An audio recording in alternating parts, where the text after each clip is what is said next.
မိုက်ကယ်ဟာဆင်းရဲတဲ့မိသားစုကနေလာပြီးအိမ်မှာလျှက်စစ်မိတောင်မှန်မရတဲ့အခြေအနေမှာရှင်သန်ခဲ့ရသူပါသူ့ရဲ့တစ်ခုတည်းသောဖြေဖြောက်မှုက Mobile Legends Bang Bang Game ပါဖုန်းဟောင်းလေးနဲ့အင်တာနက်အခကြေးငွေမတက်နိုင်တဲ့အခါတွေမှာအိမ်နီးချင်းကဖုန်းတွေကိုခဏငားပြီးကစားခဲ့ရတယ်။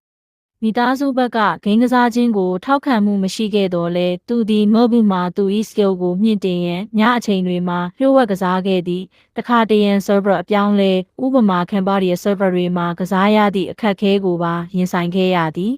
သူ၏စ조사မှုကိုအတိုင်းဝိုင်းကသတိထားမိလာပြီး local tournament တွေမှာပါဝင်ဖို့ဖိတ်ခေါ်ခံရသည့် teamwork နှင့် strategy အရထူးချွန်မှုကြောင့်သူသည် Mythic Tier အထိတက်ရောက်နိုင်ခဲ့ပြီးအနိုင်ရသည့်တိုက်ပွဲများစွာကိုဦးဆောင်နိုင်ခဲ့သည်